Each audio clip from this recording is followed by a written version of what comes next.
This is CBC Vancouver News.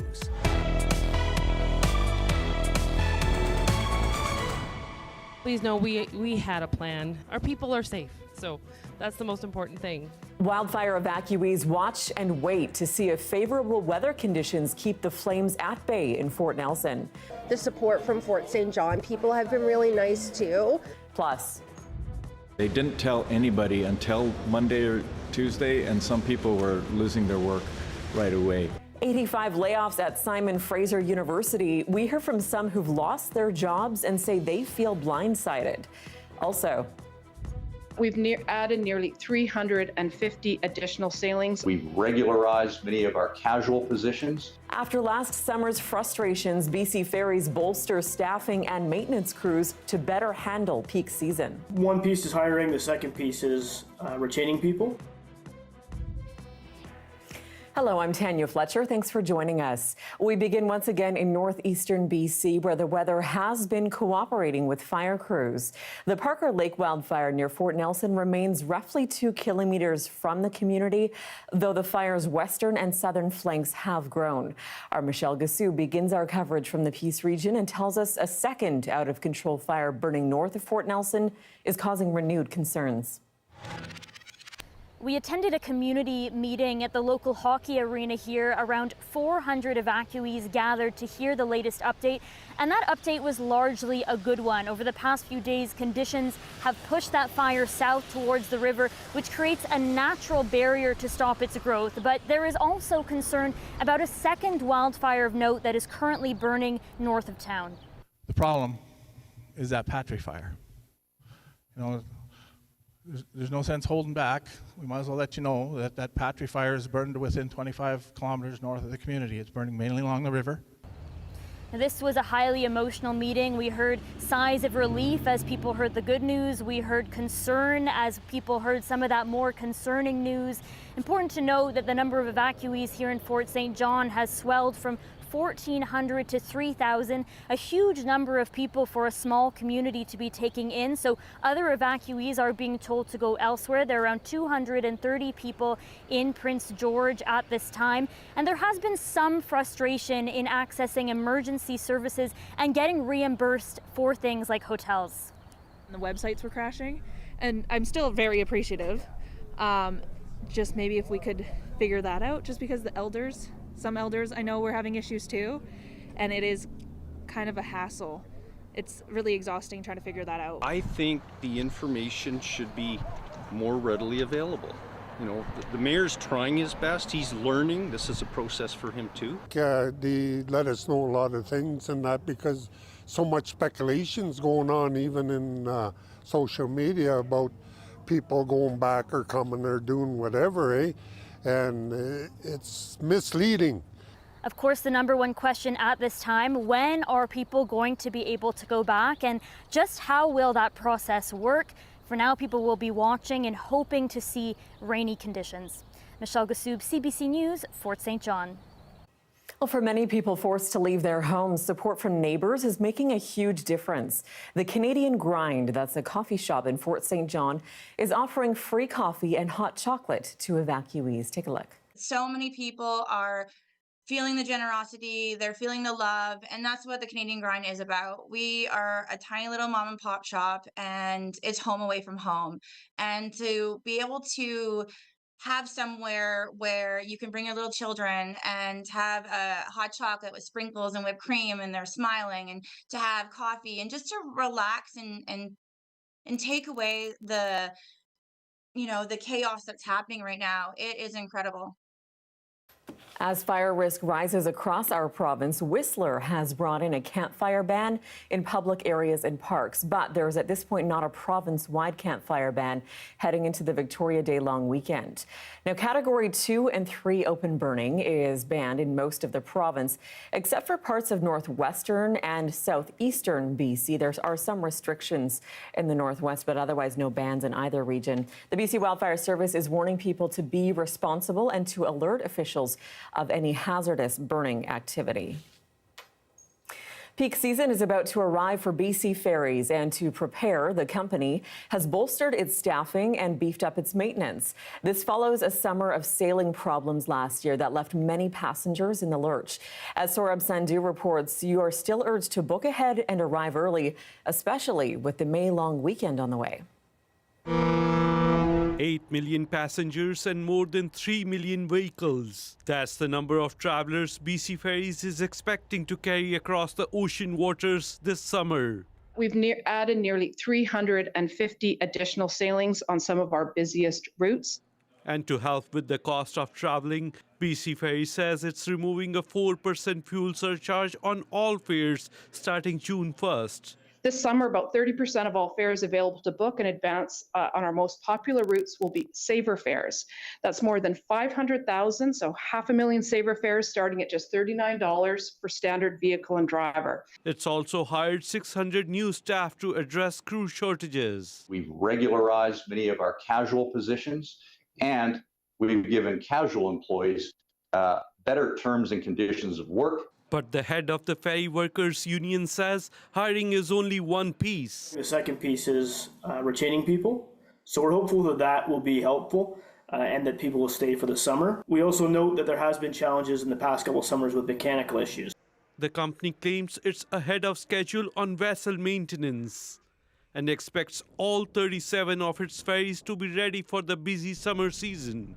The work comes after numerous sailing disruptions last year. As a public service, we understand that it's frustrating to our customers when things don't go according to the plan. And that's what we're primarily engaged in an effort to do here. Still, some opposition politicians have concerns. To say I'm hopeful that lessons have been learned, we'll have to see, because the demand's going to be high. But again, I think people are pretty skeptical when it comes to BC Ferries. The May long weekend is functionally the first test of the system at fairly high capacity. BC Ferry says it's also working to improve accessibility and inclusion.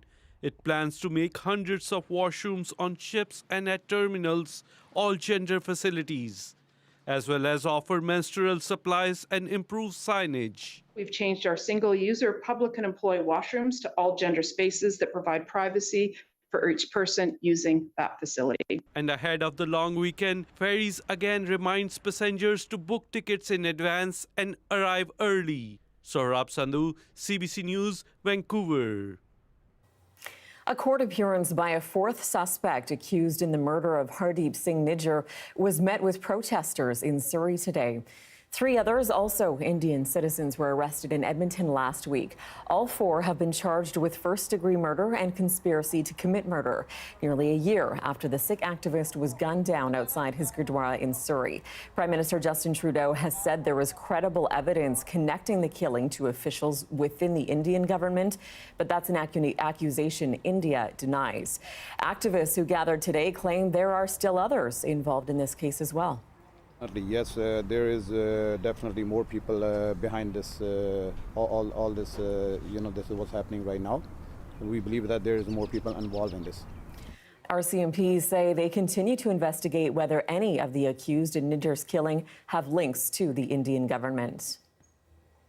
Well, truckers have rallied in Surrey today, demanding more places to park across Metro Vancouver. The head of the Canadian Trucking Association says they've been advocating with local leaders for the last year. And we have come together to demand a solution for a basic need for truckers. It is parking. Over the last 20 years, truck drivers and companies have been struggling to find sufficient, accessible, affordable, and safe parking spaces in the Lower Mainland. The group says they need 2,000 more parking spaces around Surrey and Langley alone, and 5,000 more across the region. The leader of the BC Conservatives, meanwhile, says it's a problem that's built up over the last 20 years. As the Conservative Party of British Columbia, we'll sit down, we'll work with the local government, we'll work with you as an industry, and we'll make sure that we come up with a solution for today, but also build that solution for the next generations. Truckers deliver food and other goods we buy and use every day, yet often they have nowhere to legally park their rigs at night, meaning they can be fined when they park in a non-designated area. Some difficult and surprising news for dozens of employees at one of BC's biggest universities. SFU has laid off roughly 85 people this week. The school says it's facing big budget challenges leading to job cuts on top of hiring freezes. As Ali Pitarge reports, staff shown the door say they feel ambushed. From instructors to bookstore workers to IT support to maintenance, SFU has let go of dozens of workers. They say it's approximately 85 positions. It's part of a restructuring effort the university announced last April as it navigates financial challenges. On top of job losses, the university also decided to rid of the English Language and Culture program. It's a training program for written and oral English. There's been a feeling across the university of anxiety. Scott Yano is an instructor for the program, and come September, he'll be looking for another job. We've been going around Monday and Tuesday, and they didn't tell anybody until Monday or Tuesday, and some people were losing their work right away. The job cuts fall under three groups: the Teacher Support Staff Union, the Administrative and Professional Staff Association, and QP Local 3338, which includes custodial workers. In a statement sent to CBC, SFU cites declining international student enrollment as one factor that contributed to financial challenges, and that they're required to have a balanced budget.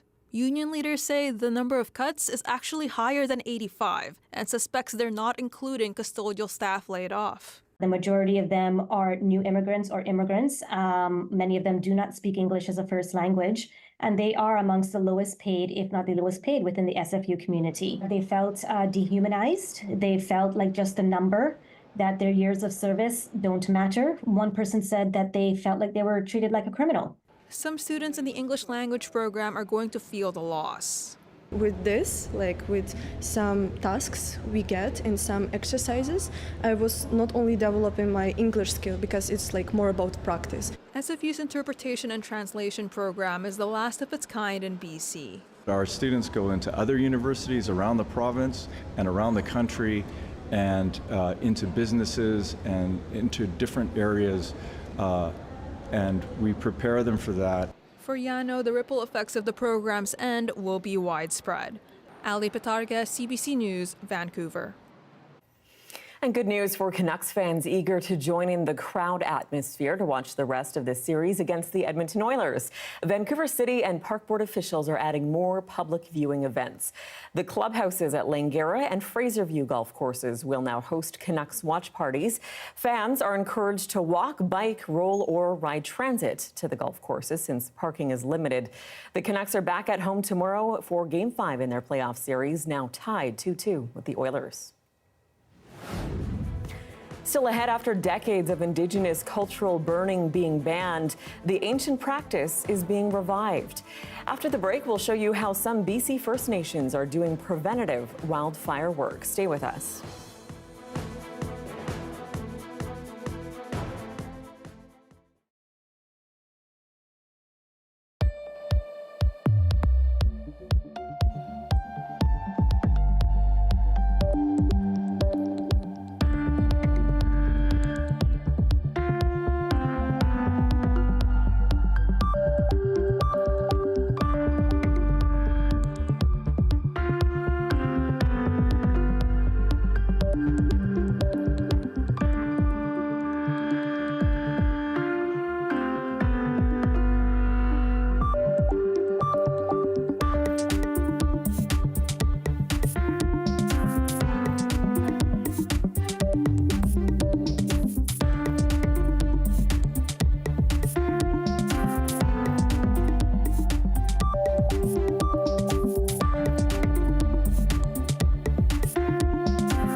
Welcome back. BC's wildfire season has flared up in full force this week.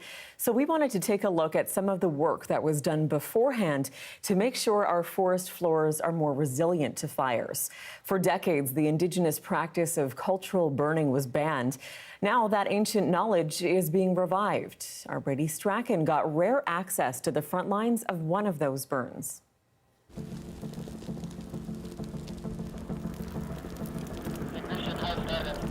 This is just the final turn on protecting the reserve, helping nature out like we used to back in the day.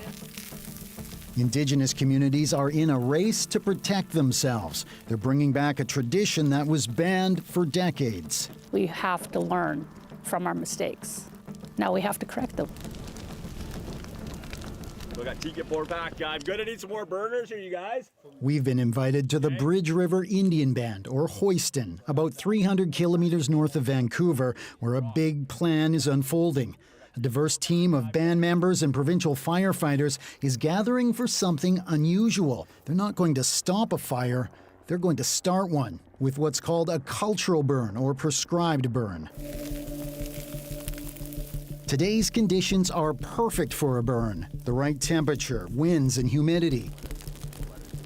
The team will carefully manage fire on 151 hectares around the community, lighting it on the ground and from the air.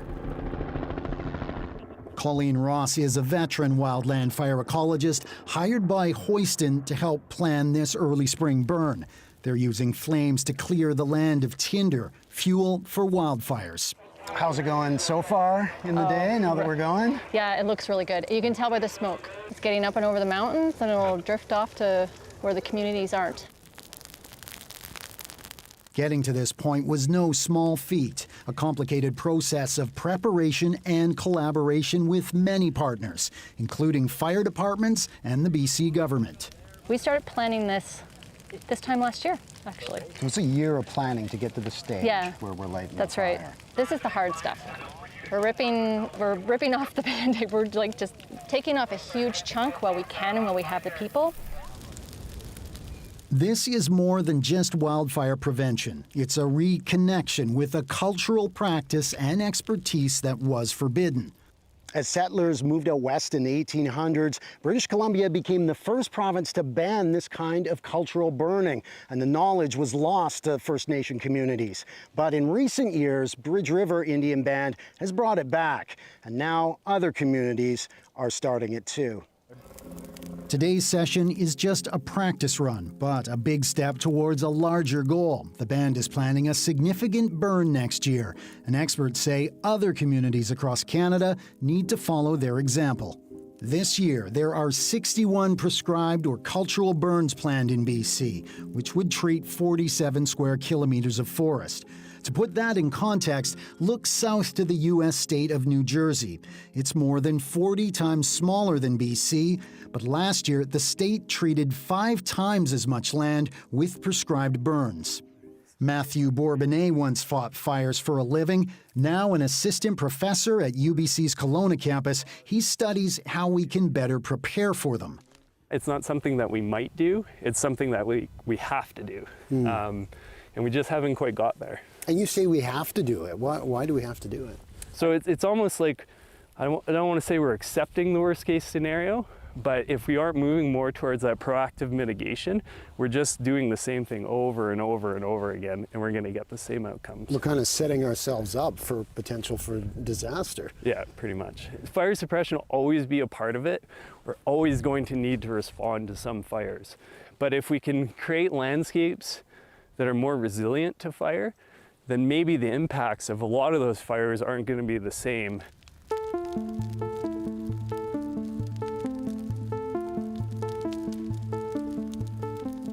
Back in Hoiston, the flames are now right behind homes, but under the careful control of the team. The burn is clearing the forest floor of so much fire fuel. At the end of the day, you've burned off all of this fire fuel really close to these people's homes. Yes. So with that being said, it's better to do it now than have the summer weather, us out here at 50 degrees and trying to fight this fire when the flames are 4 times as high and the trees are all getting scorched. Better to do it now while we have control. As evening approaches, fire has burned the land right around the community. Their homes now, hopefully, safer this summer, with plans to share what they've learned. We want to start doing this for other communities as well. It's very important because, as you see, the fire's coming a lot sooner. Times have changed, and the weather has too. The government nearly ended this traditional use of fire, but it's slowly returning at a time when it's more important than ever. Brady Strachan, CBC News in Houston, British Columbia.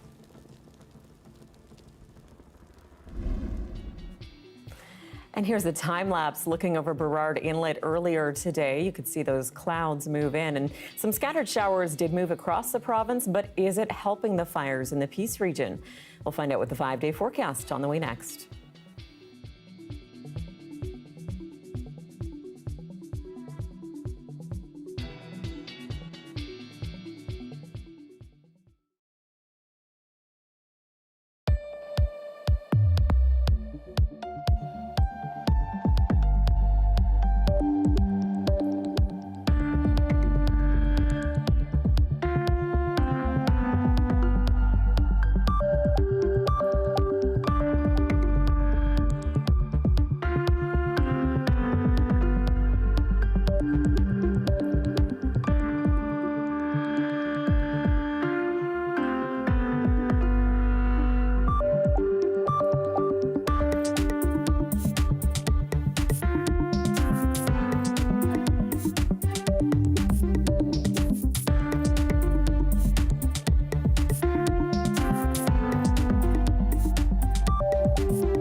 Hey, I'm Rohith Joseph. Vibin' is the new show all about discovering great new songs and fresh artists from across BC and beyond. Stream Vibin' on CBC Listen. Hi, I'm Amy Bell, and here's what's in your CBC Vancouver inbox.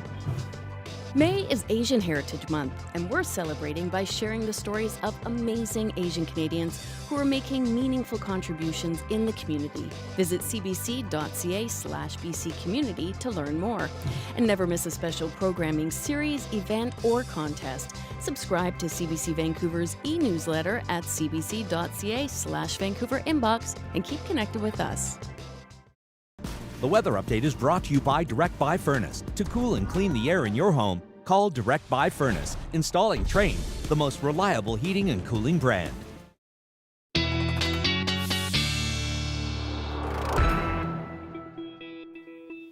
And time for a look at the forecast. Let's bring in our Karis Hogg. And Karis, I know the precipitation is one thing we've been watching, but also the wind, it sounds like, for those fires. Yes, that's right, Tanya. So just looking, first of all, at the satellite and radar for the province here over the last 24 hours in terms of precipitation. Fort McMurray is about here. Fort Nelson is about here. Some rain for Fort Nelson today. Fort McMurray looks like it's going to be getting some more rain tomorrow. The wind has not been super heavy for Fort Nelson, and so that's very helpful. There has been some precipitation in central BC, but we are, for the most part, in BC still under a high ridge of pressure, which is keeping things dry.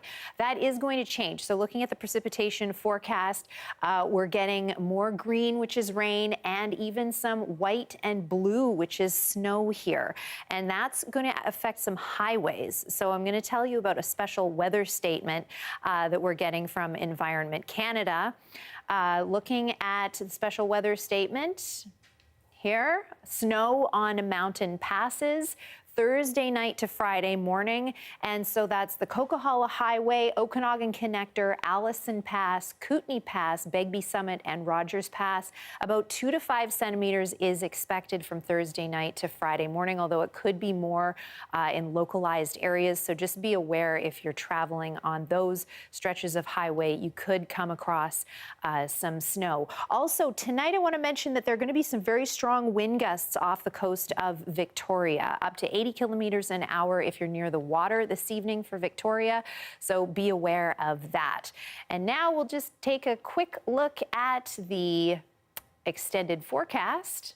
Here, the Metro Vancouver 5-day forecast. Tomorrow, 60% chance of showers, and then we dry out Friday and back to 60% chance of showers for Saturday. So a little wetter than we initially thought for the next few days. Okay, well, we'll take that rain where it needs it. Thanks so much, Karis. You're welcome. And that is your late news for this Wednesday, May 15th. For news anytime, anywhere, download the free CBC News app. You can always find us at cbc.ca/BC. As we leave tonight, we want to wish one of our colleagues well. Kelly McTavish, who's taking the show to air tonight, is leaving to pursue a career in Whitehorse at CBC. Good luck to you, Kelly. Thanks for watching. Good night.